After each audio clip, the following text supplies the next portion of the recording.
எப்பவுமே நம்ம ஆர்ப்பாட்டமாக வாழ்கிறத விட அமைதியாக வாழ்கிறது ரொம்ப ரொம்ப பெஸ்ட்டு. ஏன்னா எவ்வளோ ஆர்ப்பாட்டமாக வாழ்ந்தாலும் அடங்கி போகிறது ஒரு காலம், ஒரு நாள் இருக்குது. நீங்கள் எதை விதைச்சிங்களோ, எதை வினை விதைத்தால் வினையாக இருக்கலாம், திணை விதைத்தால் திணையாக இருக்கலாம். அதுபோல் எந்த விதையை விதையை போட்டு ஆலமரத்தை பார்க்க முடியாது. அனைவருக்கும் வணக்கம். வருகின்ற புரட்டாசி மாதம், அதாவது 16/9/2024 அடுத்த மாதம் அக்டோபர் மாதம் 16ஆம் தேதி வரைக்கும் இருக்கக்கூடிய நாட்கள் புரட்டாசி மாதம் பலாபலன்களை இந்த காணொலியில் பார்ப்போம். இதுக்கு நடுவுலையே அடுத்த மாதம் 9ஆம் தேதி, இந்த புரட்டாசி மாதத்துலேயே 9ஆம் தேதி, கிட்டத்தட்ட அக்டோபர் 9 குரு வக்ரகதியும் அடைகிறார்.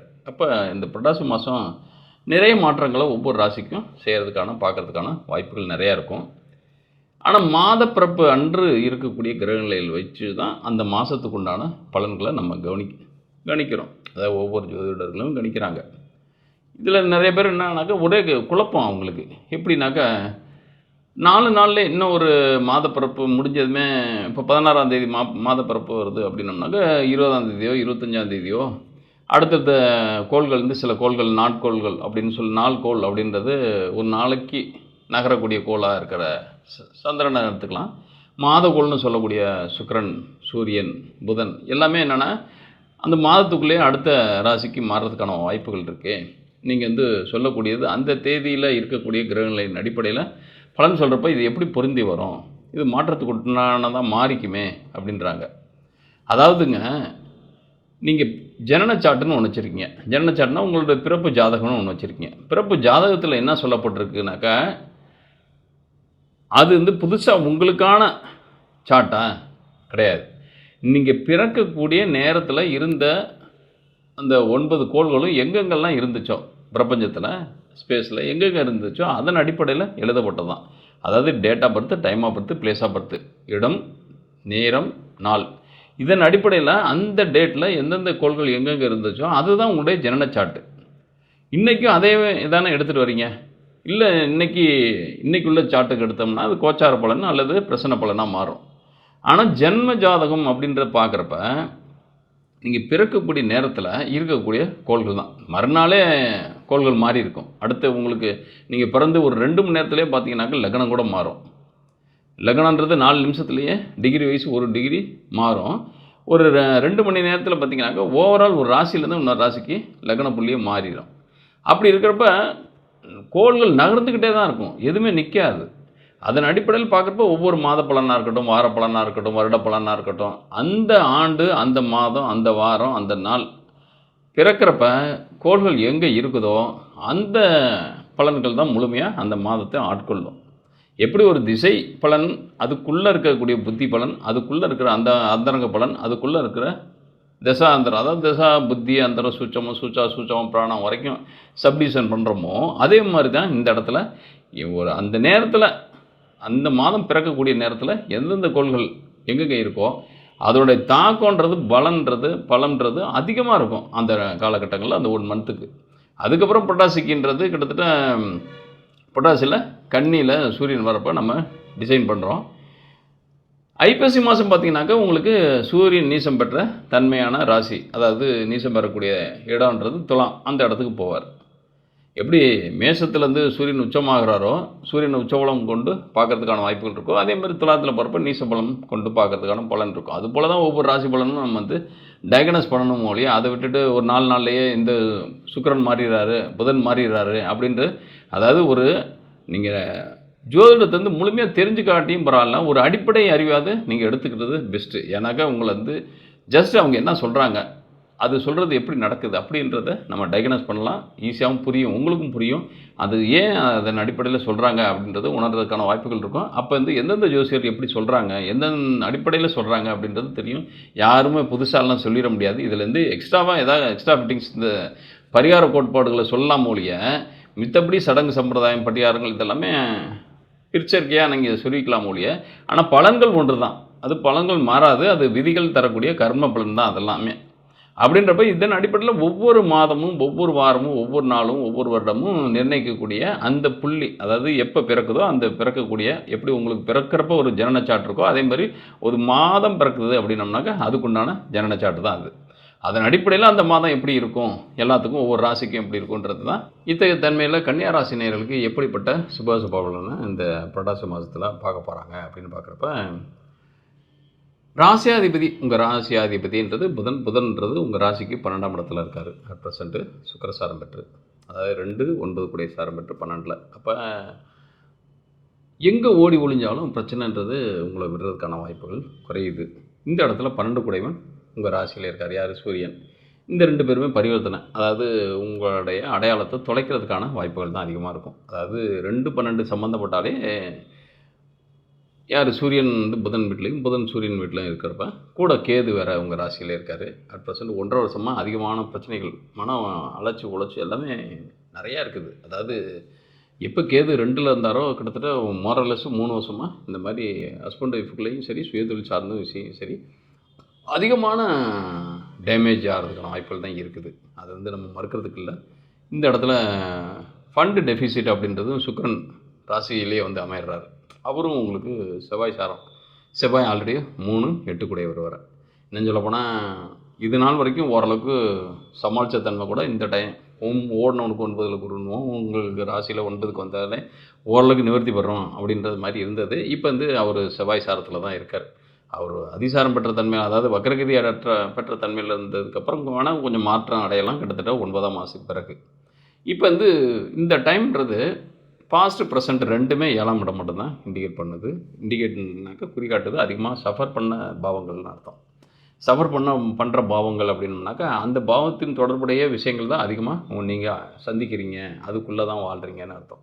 இப்போ 7 அப்படின்றப்ப லைஃப் பார்ட்னர் 1, பிஸ்னஸ் 1, ஃப்ரெண்ட்ஸ் 1. இந்த ஃப்ரெண்ட்ஸு அப்படின்றது 7ல் ராகு எப்போ வந்துச்சோ, 8ல் ராகு இருக்கிறப்ப அது மறைமுகமாக இருந்துச்சு, 7ல் வரப்போ அது பிரச்சனையாக மாறுது. 8ல் இருக்கிறப்ப நீங்கள் உங்களுடைய ரகசிய நடவடிக்கைகள் கிட்டத்தட்ட மற்றவங்களுக்கு தெரியாத ஒன்றா இருந்துச்சு. பெரிய அளவில் இம்பேக்ட் பெருசாக இல்லை. பட் அது வந்து உங்களுக்கு ஒரு நல்ல உங்கள் எப்பயும் இதில் வேறு ராகு தசை நடந்துச்சு உங்களுக்கு அப்படின்னாக்கா சொல்லவே தேவையில்லை. ராகு தசை நடக்கிறதுக்கு வாய்ப்பு இருக்கா அப்படின்னம்னாக்கா நிச்சயமாக நடக்கிறதுக்கான வாய்ப்புகள். இப்போ வந்து சூரியனில் பிறந்திருந்தீங்கன்னாக்கா கிட்டத்தட்ட சூரியன் உங்களுக்கு ஒரு அந்த இடத்துல வந்து ஒரு 4 மாதங்களும் சந்திரன் ஒரு 10 4 வருடங்களும் சந்திரன் ஒரு 10 14 செவ்வாய் ஒரு 7ன்றப்ப ஒரு 21 வயசுக்கு பிறகு ராகு தான் ஸ்டார்ட்டு. ராகு அதுவும் 7லேருந்து வர நடத்துகிறாரு. இப்போ கோச்சாரத்துலையும் அவரும் சனிசாரம் பெற்ற தன்மையில் இருக்கார். அப்படின்றப்ப உங்களுக்கு அதாவது மனக்குழப்பங்கள் அதிகமாகவும், திருமணம் தொடர்புடைய விஷயங்களில் ஒரு முடிவு வர முடியாத தன்மையும் இதெல்லாமே நிறையா நடக்கும். இப்போ காலந்தாழ்ந்து திருமணம் பண்ணுறதுன்றது பெஸ்ட்டாக இருக்கும். சூரியனில் பிறந்ததுனாலும் சந்திரனில் பிறந்தாலும் இப்போ அட் ப்ரெசென்ட்டு செவ்வாயில் பிறந்தவங்களுக்கு கிட்டத்தட்ட நியர்பை உங்களுக்கு ராகு கடந்து ஒரு 30 வயசு ஆகிடுச்சு அப்படின்னோம்னா ராகு கடந்து குருவில் இருக்கும். குரு ஓரளவுக்கு பரவாயில்லன்ற மாதிரி இருக்கும். அதுவும் உங்களுடைய ஜன்ன சாட்டில் குரு எப்படிப்பட்ட தன்மையில் இருக்காருன்னு தெரில. அதன் அடிப்படையில் இப்போ கோச்சாரத்தில் 9ல் குரு இருக்கார். அது செவ்வாய் சாரம் பெற்ற தன்மையில் இருக்கிறதுனால கொஞ்சம் பிரச்சனைகள் இஷ்யூஸும் இருக்கும். அதாவது 9ல் இருந்தால் கூட அவர் எந்தெந்த சாரத்தில் தான் ட்ராவல் ஆகிருக்காரு அப்படின்னோம்னாக்கா சூரியன் சந்திரன் செவ்வாய் தான். சூரியன்றது உங்களுக்கு ராசிக்கு 12ஆம் இடத்துக்கு அதிபதி வேஸ்ட்டு. அப்புறம் சந்திரனில் தான் பிரயாணம் பண்ணியிருக்காரு. சந்திரனில் பிரயாணம் பண்ணதுன்றது அது சந்திரன்றது அட் ப்ரெசென்ட்டு உங்களுக்கு 6ஆம் இடத்துல தான் இருக்கார். அதுவும் சனியோடு சேர்ந்துருக்காரு. சந்திரன் 11th பாவா. அவர் கொஞ்சம் தான். அப்போ இந்த குரு பயிற்சிக்கு பிறகே பார்த்திங்கனாக்கா ஒரு 2 3 மாதங்கள் ஓரளவுக்கு சுமாராக இருந்த மாதிரி இருக்கும். அதுக்கப்புறம் பார்த்திங்கனாக்கா ஓப்பனிங்கும் இப்போ க்ளோசிங்குமே கிட்டத்தட்ட ஒரு கடுமையான பிரச்சனைக்குரிய காலகட்டமாக தான் நகர்ந்துக்கிட்டு இருக்குது. இதை ஃபேஸ் பண்ணி நீங்கள் சர்வைவல் பண்ணி நீங்கள் இது வரைக்கும் நீங்கள் வந்து ஓரளவுக்கு நீங்கள் வந்து நானும் இருக்கேன் இந்த உலகத்தில் அப்படின்ற மாதிரி இருக்கிறதே ஒரு பெரிய விஷயம் தான், ஒரு நல்ல விஷயம்னு வச்சுக்கோங்க. ஏன்னா கடினமான தன்மைகளை கடந்துக்கிட்டு இருக்கீங்க. அப்போ மகிழ்ச்சியான தன்மைகள், ஒளிமயமான தன்மைகள், நல்ல ஒரு பிரகாசமான வாழ்வியல் நிலைக்கு நீங்கள் கன்வெர்ட் ஆக போகிறீங்கன்றது வச்சுக்கோங்க. எனக்கு எப்போவுமே ஒரு அழகான ஆபரணமாக ஒரு தங்கம் மாறுது அப்படின்னம்னாக்கா, ஒரு ஆர்னமெண்டல் உங்களுடைய நகையாக மாறுது அப்படின்னம்னாக்கா, அது வந்து கொல்லம்பற்றையில் எந்த மாதிரியான தன்மையில் அது சிதைக்கப்பட்டிருக்கும், வதைக்கப்பட்டிருக்கும், ரொம்ப காயப்படுத்தப்பட்டிருக்கும், அடிக்கப்பட்டிருக்கும், நெருப்பில் எரியூட்டப்பட்டிருக்கும், அதெல்லாமே இருக்குல்ல. அப்போ ஒரு தங்க ரா மெட்டீரியல் அப்படியா இருக்கிறது, அது வந்து எவ்வளோ அதோட தன்னுடைய வளத்தை அனைத்துமே இழந்து தான் வந்து இன்னொருத்தருக்கு அந்த கொல்லனுக்கு அடிமைப்பட்டு அது அவருடைய வளைவு நெளிவு சுழிவு எல்லாத்துக்குமே அவருடைய சிந்தனைக்கெல்லாம் இதை உபயோக பண்ணதுக்கப்புறம் தான் அது கழுத்தில் ஜொலிக்கக்கூடிய தங்க நகையாக ஆபரணம் மாறுது. அது பெருமைப்பட வைக்கிது உங்களை. அப்படின்றப்ப உங்களால் அதுக்கும் பெருமை, அதனால் உங்களுக்கும் பெருமை. அந்த மாதிரி தன்மை பெறுது இந்த தங்கம். அப்படி போல் இந்த இடம்ன்றது இந்த ஆண்டு கிட்டத்தட்ட ஒரு 3 to 4 இயர்ஸ் இருக்கும். அதில் இப்போ கடைசி அந்திம காலத்தில் இருக்கீங்க. கிட்டத்தட்ட ஒரு நியர்பை இந்த புரட்டாசி முடிஞ்சு உங்களுக்கு புரட்டாசின்ல இந்த குரு பயிற்சி வரும். இந்த புரட்டாசிலே உங்களுக்கு உச்சபட்சமான தன்மையிலேருந்து கொஞ்சம் விலகிறதுக்கான வாய்ப்புகள் இருக்குது. ஏன்னா 7ஆம் இடத்துலேருந்து ராகு இருக்கார். ராகு உங்களுக்கு சனி சாரம் பெற்ற தன்மையில் தான் இருக்கார். அப்போ திடீர் திருமணங்கள் நடக்கிறதுக்கான வாய்ப்புகளோ அல்லது காதல் திருமணங்கள் நடக்கிறதுக்கான வாய்ப்புகளோ இது வரைக்கும் அதற்பாலான பிரச்சனைகள் கொஞ்சம் இஷ்யூஸ் ஓடிக்கிட்டு இருக்கிறாங்க. அதில் வந்து விலகிறதுக்கான வெளியேறதுக்கான வாய்ப்புகள் இருக்கும். ஏன்னா இந்த குரு வந்து சனி சாரம் பெற்ற, அதாவது குரு சாரம் பெற்ற சனியாக இருக்கார். அப்படின்றப்ப இது வரைக்கும் டைவர்ஸ் கேஸ் அப்ளை பண்ணி வச்சுருக்கேன் அப்படின்னாக்கா அது டைவர்ஸ் ஆகிறதுக்கான வாய்ப்புகள் இருக்கும். ஏன்னா இந்த இடத்துல 9ல் இருக்கிறது குரு அப்படின்றப்ப மறுமண திருமணங்களுக்கு நிச்சயமாக ஒரு சின்ன கட்டை, அதாவது கட்டைனாக்கா சின்னதாக ஒரு இடையூறு இருக்கும். ஆனால் அது சக்ஸஸ் ஆகிறதுக்கான வாய்ப்புகள் நிறையவே இருக்குது. ஏன்னாக்கா அவர் வந்து 10ல் வந்துட்டாருன்னா போதும், அது ராகுசாரம் பெற்ற தன்மையில் குரு வந்துட்டாருனாக்கா நிச்சயமாக நடக்கும். அப்போ இந்த ஆண்டுன்றது ஒரு சின்னதாக ஒரு பிரேக் நடக்கும். அடுத்த ஆண்டு தான் நடக்கிறதுக்கான வாய்ப்புகள் இருக்கும் மறுமண திருமணங்கள். அப்போ இந்த ஆண்டுன்றது டைவர்ஸுக்கு இப்போ கோர்ட்டில் போட்டிருக்கேன், கேஸ் நடந்துகிட்டு இருக்குது, நாங்களும் அவங்களும் பிரிஞ்சு இருக்கிறதுக்கான வாய்ப்புகள், செப்பரேஷனாக தான் இருக்கும், நாங்கள் திரும்பி திருமணம் பண்ணுறதுக்கான வாய்ப்புகள் இருக்கானாக்கா திருமணன்றது இந்த ஆண்டு இல்லை, அடுத்த ஆண்டு கிட்டத்தட்ட மே மாதத்துக்கு பிறகு தான் இருக்குது. இந்த ஆண்டுன்றது டைவர்ஸ் ஆகிறதுக்கான வாய்ப்புகள் இருக்குது. டைவர்ஸு அப்படின்றது இந்த இடத்துல சனி தான் நிர்ணயம் பண்ணுறாரு. சனி வந்து உங்களுக்கு குருசாரம் பெற்ற தன்மையில் 6ல் இருக்கார்.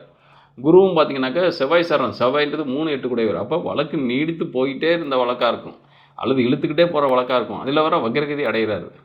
வக்ரகதி அடைஞ்சு அவர் வந்து கிட்டத்தட்ட அந்த இடத்துல என்ன பண்ணுவார், ரோகிணிலையும் அந்த கார்த்திகையில் தான் அவர் ட்ராவல் பண்ணுவார். அதிகபட்சம் குரு வக்ரகதின்றது ரோகிணிக்கு வரைக்கும் வருதான்னு தெரில. பட் மிருகசீரிடம் 1 வந்துட்டு திருப்பி அவர் 2 போகிறதுக்கான வாய்ப்புகள் தான் இருக்கும். எனக்கு சூரியனை பொறுத்த வரைக்கும் இந்த 5ஆம் இடத்துல உங்கள் ராசிக்கு சூரியன் வந்து டெட், அதாவது ராசி எண்டுக்கு வரப்பவே அவர் குரு வக்ரகதி அடைஞ்சிடுவார். அதுக்கப்புறம் சூரியன் வந்து உங்களுக்கு மாசி மாதம் வரப்போ வக்ர நிவர்த்தி அடைஞ்சிடுவார். அப்போ இந்த ஆண்டு விட்டு அடுத்த ஆண்டு மாசிக்கு பிறகு தான் திருமணங்கள் நடக்கிறதுக்கான வாய்ப்புகளும் முதல் திருமணம் நடக்கிறதுக்கான வாய்ப்புகளும் இருக்கும். ஆனால் இப்போ பிரச்சனைக்குரிய திருமண வாழ்க்கை இருக்குனாக்கா அதுலேருந்து கொஞ்சம் செப்பரேஷனோ அல்லது டைவோர்ஸோ அல்லது இப்போ பீஸ்ஃபுல்லாக உங்களுக்குள்ள ஒரு மியூச்சுவலோ பெறதுக்கான வாய்ப்புகள் நல்லாவே இருக்கும். உங்களோட ஜென்மச்சாட்லையும் உங்களுக்கு அந்த மாதிரி அமைப்பு இருந்தால் பாருங்கள். அல்லது மறுமணம் இல்லாத தன்மையில் இப்போ எதிர்பாடான காலகட்டத்தை மட்டுமே ஃபேஸ் பண்ணுறீங்க அப்படின்னா அதை நிரந்தரமாக்கிறாதீங்க. ஏன்னா நிரந்தரமாக்கிட்டு அதுக்கப்புறம் நீங்கள் வாழ்க்கை கிட்டத்தட்ட 40+ல 45+ல போய் நீங்கள் வந்து இன்னொரு துணியை தேடுறதோ அல்லது ஏதாவது துணை இந்த டயத்தில் வருமோ அப்படின்றதெல்லாம் எனக்கு 42ல் ஒரு மாற்றமும் 49ல் ஒரு மாற்றமும் வரும். அதே மாதிரி 54ல் ஒரு மாற்றமும் வரும். ஆனால் இந்த மாற்றத்துக்கு உட்பட்ட தன்மையில் இருந்துச்சுன்னா மாற்றத்தை எதிர்நோக்கலாம். மாற்றத்துக்கு இடைப்பட்ட காலத்தில் நம்ம யோசிக்கிறப்ப ஏதாவது ப்ராப்ளம் சந்திக்கிறீங்க அப்படின்னோம்னாக்கா அந்த ப்ராப்ளத்துக்கு நீங்கள் ரொம்ப இம்பார்ட்டன்ஸ் கொடுக்காதீங்க. இதுவும் கடந்து போகும், இதுவும் மாற்றம் பெறும், மாற்றம் ஒன்றே மாறாது, இந்த நிலையும் மாறும், என் நிலையும் மாறும் அப்படின்ற மட்டும் நீங்கள் கன்சிடர் அது நினச்சிங்கனாலே போதும். எந்த ஒரு விஷயத்தையுமே நீங்கள் ஹேண்டில் பண்ணுறக்கூடிய விஷயத்தில் தான் இருக்குது. அதாவது எந்த மாதிரியான தன்மையில் நம்ம இந்த விஷயத்தை ஹேண்டில் பண்ணுறோம் அப்படின்றப்போ இந்த ஹேண்டில் பண்ணக்கூடிய தன்மை ஒரு விஷயத்தை நீங்கள் வந்து இந்த மாதிரி தான் அப்படின்னோம்னா நீங்கள் உங்களுக்கான தன்மையை அந்த இடத்துல ரொம்ப ரொம்ப நாலேஜ் செலுத்துகிறேன், நான் வந்து என்னுடைய அறிவு எட்டின வரையில் பார்க்குறேன் வைக்கிறேன் அப்படின்றதும் பிஹேவ் பண்ணாதீங்க. ஏன்னா இந்த இடத்துல என்னென்னா எது நடக்குமோ அது நன்றாக நடந்தது, எது நடக்க இருக்கிறதோ அது நன்றாக நடக்கும், எது நடந்ததோ அது நன்றாக நடந்தது. அந்த கான்செப்டில் தான் தேதி தான் ஓடுமோ ஒழிய கீதாச்சாரத்தின் அடிப்படையில் தான் நகருமோ ஒழிய நீங்கள் எல்லாமே விதிப்படி தான் நடக்கும். அதில் வந்து நாம் வந்து சின்னதாக எப்பப்பெல்லாம் நம்ம அவேர்னஸாக இருக்கலாம், விழிப்போடு இருக்கலாம், எப்பப்பெல்லாம் நம்ம ஒரு நமக்கான சுய சிந்தனைகளை இந்த இடத்துல நம்ம பெரிய அளவில் ரியாக்ட் பண்ணாமல் இருக்கலாம் அப்படின்றத மட்டும் தெரிஞ்சுங்க. நிச்சயமாக உங்களுக்கு ஒரு பீஸ்ஃபுல்லான லைஃப்பை எப்போயுமே நம்ம ஆர்ப்பாட்டமாக வாழ்கிறத விட அமைதியாக வாழ்கிறது ரொம்ப ரொம்ப பெஸ்ட்டு. ஏன்னா எவ்வளோ ஆர்ப்பாட்டமாக வாழ்ந்தாலும் அடங்கி போகிறது ஒரு காலம், ஒரு நாள் இருக்குது.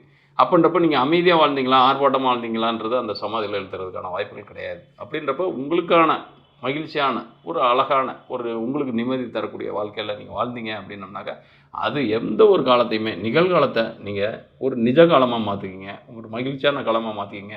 அது நிச்சயமாக நீங்கள் எதிர்காலத்தை பற்றி கொஞ்சம் கூட கன்சிடர் பண்ணாதீங்க. இப்படி இருக்கணும் அப்படி இருக்கணும் அப்படி இருக்கணும் எக்ஸ்பெக்ட் பண்ணவே பண்ணாதீங்க. ஏன்னாக்கா எதிர்காலன்றது ஒன்று இருக்கானாக்கா நிச்சயம் அது கொஸ்டின் மார்க் தான்.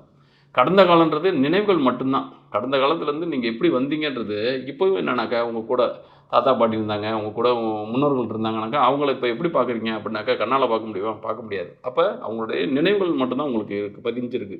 அப்போ நினைவுகள் மட்டும் இதை வச்சுக்கிட்டு என்ன பண்ண முடியும்? 10 பைசாவுக்கு போகாது அந்த நினைவுகள்.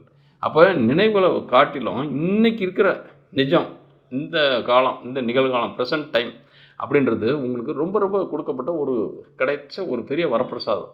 அந்த நீங்கள் ப்ரெசன்ட் டைத்தை ரொம்ப ஜாய்ஃபுல்லாக, ரொம்ப என்ஜாய்ஃபுல்லாக, ரொம்ப மகிழ்ச்சியாக நீங்கள், அதாவது வறுமையில் இருந்தால் கூட சந்தோஷமாக இருங்க. ரொம்ப நம்ம பஞ்சனையில் இருந்தால் தான் எனக்கு சந்தோஷம் வரும் அப்படின்னு நினைக்கிறதுல வேஸ்ட்டு. எனக்கு ஒரு இரவு கழிக்கிறதுக்கு பஞ்சனையும் வெறும் பாயும் சமம் தான்.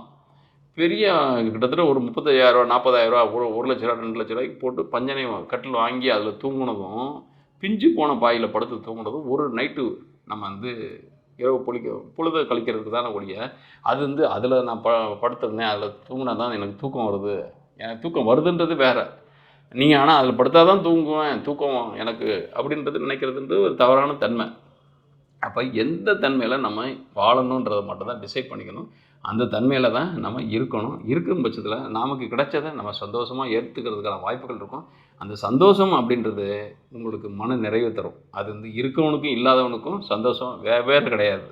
எல்லாத்துக்கும் சந்தோஷன்றது ஒரே தன்மை தான். அது உணர்வு தான். அன்பு, பண்பு, காமம், காதல், நேசம் எல்லாமே ஒரு விசிபிள் இல்லாத ஒரு நான் விசிபிள் ஒரு தன்மை. அந்த தன்மை தான் நம்மளுடைய இவ்வளோ விஷயத்தையும் இம்பேக்ட் பண்ணுது, நம்முடைய மனசையும் உடம்பையும். அப்போ இந்த ஒரு மகிழ்ச்சி அப்படின்றது நீங்கள் கையாளக்கூடிய தன்மையில் தான் இருக்குது. அதுக்கு உங்களுடைய தசாபுத்திகள் எந்தெந்த மாதிரியான தன்மையில் உங்களுக்கு மாற்றத்தின் அடிப்படையில் வருதோ அந்த தன்மையில் உங்களுக்கு வரும்.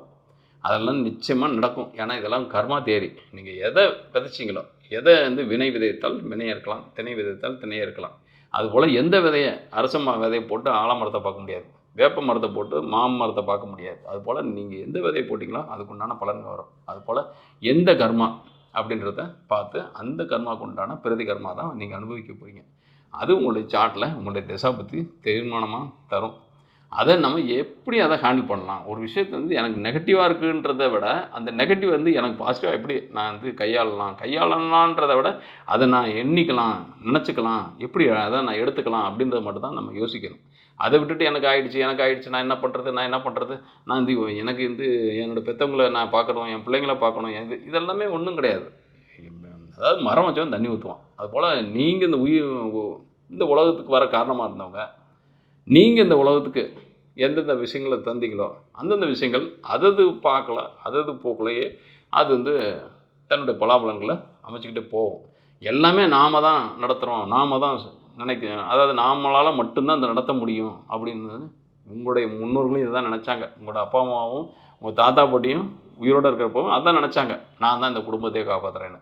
அதுக்கப்புறம் உங்கள் அப்பா அம்மா வந்தாங்க, நான் தான் காப்பாற்றுறேன்னாங்க. அதுக்கப்புறம் நீங்கள் வரீங்க, நான் தான் காப்பாற்றுறேன்னு. அதுக்கப்புறம் உங்கள் பிள்ளைங்க வருவாங்க, நான் தான் காப்பாற்றுறேன்னு. அப்போ இந்த இடத்துல நான் தான் காப்பாற்றுறேன்றது அவங்க வேணால் நினச்சிக்கலாம் மொழிய, எதுவுமே யாருக்காகவும் நிற்கலைன்னு அர்த்தம். அப்போ எப்படியோ போய்கிட்டே இருக்குது, நடந்துக்கிட்டே இருக்குது. அதுக்குள்ளே நம்ம வாழ்கிறோம், அவ்வளோதான். ரோலர் கோஸ்டரில் நாம் ஒரு சேரில் உட்காந்துருக்க மாதிரி தான் ஒழிய, அது எல்லாத்தையும் சுற்றிக்கிட்டே இருக்கிற மாதிரி தான் இந்த இடம், இந்த உலகம். அப்படின்றப்ப நீங்கள் தெளிவாக இருந்துக்கங்க. இந்த இடத்துல என்னன்னாக்கா, நமக்கான திசாபுத்திகள் என்ன மாதிரியான பிரதிபலனை தருதோ அந்த தன்மையில் நிச்சயமாக கொஞ்சம் கூட பிசகாது, அது நிச்சயமாக நடக்கும். அந்த நடப்புகளை நாம் எப்படி ஃபேஸ் பண்ணணும், எப்படி எடுத்துக்கணும் அப்படின்றது மட்டும்தான் நீங்கள் உங்களுடைய அறிவை பயன்படுத்தணும். இந்த இடத்துல அறிவுன்றது உங்களுக்கு 5ஆம் இடத்துக்கு அதிபதி சனி உங்களுக்கு 6ஆம் இடத்துல இருக்கிறது தான் பிரச்சனை. இந்த இடத்துல உங்களுக்கு எப்பயுமே என்னென்னா, சனி 5ஆம் இடத்துக்கு அதிபதியாக இருந்து அவர் நல்லா இருந்தாலும் சிக்கல், கெட்டு போனாலும் சிக்கல். இதுதான் கன்னியா ராசிக்காரங்கள் அதிகமாக குழப்பமாகிறதுக்கான காரணமே என்னன்னாக்கா, நல்லதையும் அவங்க நல்லதாக பார்க்க முடியாது, கெட்டதையும் அவங்க நல்லதாக பார்க்க முடியாது. கெட்டதை எப்படி நல்லதாக பார்க்க முடியும் அப்படின்னா, கெட்டதுலையும் நல்லது இருக்கும், நல்லதுலையும் கெட்டது இருக்கும். ஆனால் இவங்களுக்கு எல்லாமே கெட்டதாகவே நினைக்கிறதுக்கு காரணமே என்னென்னா, 5ஆம் அதிபதி சனியாக இருக்கிறது. அவர் கேந்திரம் ஏறுறது பெஸ்ட்டு. ஆனால் திரிகோணத்தில் இருக்கிற கோள்கள் தான் நல்ல நிலையை தருவாங்க. இதில் 5 குடையவன் 6 குடையவனாகவும் மாறுறான் சனி. 2 அதிபதி சனியாக இருக்கிறதுனால தான் இந்த பிரச்சனை. அப்போ உளவியல் சார்ந்த பிரச்சனைகளை அதிகமாக நீங்கள் இம்பேக்ட் ஆவீங்க. அப்போ உங்களுடைய ஃபிசிக்கலாக இருக்கிறத காட்டிலும் மென்டலாக தான் அதிகமாக பாதிக்கப்படுறதுக்கான வாய்ப்புகள் அதிகம் இருக்கும். அப்போ உங்களுக்கு எண்ணங்கள் வழி தான் சிக்கல்கள் நிறையா வர்றதுக்கான வாய்ப்புகள் இருக்குது. அப்போ எண்ணங்களை ப்யூரிஃபை பண்ணிங்கனாலே சரியாயிடும். இந்த புரட்டாசி மாதம்ல எந்த வருஷத்தில் வரக்கூடிய எந்த தன்மை, எந்த மாதமாக இருந்தாலும் சரி, உங்களுக்கு எண்ணங்களை மட்டும் தூய்மைப்படுத்தினா போதும். எண்ணங்களுக்கு அதுக்கு தியானம், யோகா, பிராணாயாமம் பண்ணிங்கனாலே சரியாயிடும். அது தெரியாத தன்மையில் நம்ம எவ்வளோ தான் நம்ம சுவைக்காக நீங்கள் சர்க்கரை தவிர அதாவது சுவைனாக்கா இனிப்புக்காக நம்ம சர்க்கரை தவிர எதை சேர்த்தாலும் அது வந்து இனிக்காது. அது போல தான் நீங்கள் வந்து அதாவது மனசை ஒருமித்த தன்மையில் இல்லாத தன்மையில் நீங்கள் அலைபாய விட்டு இருக்கக்கூடிய தன்மையில் நிச்சயமாக குழப்பமான தன்மை தான் வரும். அதனால் நீங்கள் வந்து மன நிம்மதியோட அழகாக பீஸ்ஃபுல்லாக உங்களோட லைஃப்பை ஹேண்டில் பண்ணுங்கள். அது உங்களுக்கு மன நிறைவு தரும். இந்த காணொலியை பார்க்குறவங்க உங்களுடைய கருத்துக்களை கமெண்ட் பாக்ஸில் பதிவிடுங்க. மேலும் உங்களுக்கு உங்களுடைய ஜாதகத்தில் ஏதேனும் டவுட்ஸ் இருக்கும் பட்சத்தில் அந்த டவுட்னாக்கா கேள்விகளை வந்து உங்களுடைய கமெண்ட் பாக்ஸ்லேயே பதிவிடுங்க. அதிகபட்சம் அதிலே பதிலளிக்க ட்ரை பண்ணுறேன். இல்லை உங்களுக்கு பர்சனலாக உங்களுக்கு டீட்டெயிலாக தெரிஞ்சுக்கணும் அப்படின்னோம்னாக்கா நீங்கள் வந்து திரையில் பார்க்கக்கூடிய நம்பருக்கு உங்களுடைய கேள்விகளையும் உங்களுடைய ஹாரோஸ்கோப் டீட்டெயிலையும், ஹாரோஸ்கோப்னாக்கா date of birth, time of birth, place of birth, அதை வந்து பதிவிட்டு வாட்ஸ்அப் நம்பருக்கு எனக்கு அனுப்புங்க. கம்பெனியில் உங்களை காண்டாக்ட் பண்ணுவாங்க. அவங்க என்ன சொல்கிறாங்களோ, டேர்ம்ஸ் அண்ட் கண்டிஷன்ஸ் சொல்கிறாங்களோ அதுக்கு நீங்கள் ஒபே பண்ணும் பட்சத்தில் நான் உங்களுக்கு நீங்கள் கேட்ட கேள்விகள் ப்ளஸ் உங்களுடைய ஜாதகத்தோட வெயிட்டேஜ் எப்படி இருக்கும், நீங்கள் எப்படிப்பட்ட தன்மையில் இருப்பீங்க, எப்படி இருக்கணும் அப்படின்றத சின்னதாக உங்களுக்கு ஆலோசனை சொல்கிறதுக்கான வாய்ப்புகள் இருக்கும். நன்றி, வணக்கம்.